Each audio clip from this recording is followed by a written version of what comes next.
ইরানে আমেরিকা ও ইসরায়েলের আগ্রাসন এবং হামলা পাল্টা হামলায় মধ্যপ্রাচ্য জ্বলছে দাউ দাউ করে। তবে মধ্যপ্রাচ্যের এই আগুন যেন অনেকাংশেই নিভিয়ে দিচ্ছে ভারতবাসীদের গ্যাসের চুলা। বিশ্বের জ্বালানি দ্বার হিসেবে পরিচিত হরমুজ প্রণালীকে ঘিরে উত্তেজনার প্রভাব স্পষ্ট হয়ে উঠেছে ভারতের দৈনন্দিন খাদ্য সংস্কৃতিতে।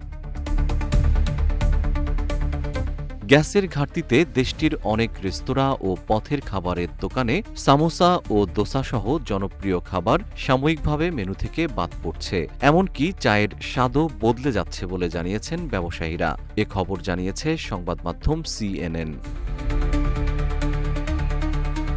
ভারত তার তরলীকৃত পেট্রোলিয়াম গ্যাসের প্রায় ৮৫% মধ্যপ্রাচ্য থেকে আমদানি করে, যা মূলত রান্নার কাজে ব্যবহৃত হয়। যুক্তরাষ্ট্র, ইসরায়েল ও ইরান সংঘাতের প্রভাবে সরবরাহ ব্যাহত হওয়ায় সরকার শিল্প খাত থেকে গ্যাস সরিয়ে গৃহস্থালী ব্যবহারে অগ্রাধিকার দিচ্ছে। ফলে অনেক রেস্তোরাঁ ও হোটেল বিকল্প ব্যবস্থায় ঝুঁকছে। কেউ কেউ ইন্ডাকশন চুলা ব্যবহার শুরু করলেও ঐতিহ্যবাহী ভারতীয় রান্নায় এর সীমাবদ্ধতা স্পষ্ট।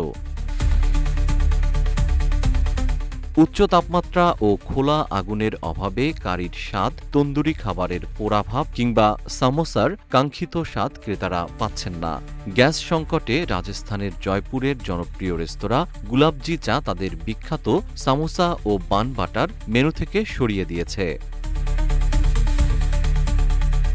ভারত সরকার জানিয়েছে, পরিস্থিতি সামাল দিতে দেশীয় এলপিজি উৎপাদন প্রায় ৩৮% বাড়ানো হয়েছে এবং মজুতদারি ও কালোবাজারি ঠেকাতে অভিযান চালানো হচ্ছে। তবুও অনিশ্চয়তা কাটেনি দেশটির জনগণের। বিভিন্ন শহরে গ্যাস সিলিন্ডারের জন্য দীর্ঘ লাইনে দাঁড়াতে দেখা গেছে সাধারণ মানুষকে। একই সঙ্গে বিকল্প হিসেবে ইন্ডাকশন চুলার চাহিদাও হঠাৎ বেড়ে গেছে। জেম শিহাব, রূপালী বাংলাদেশ।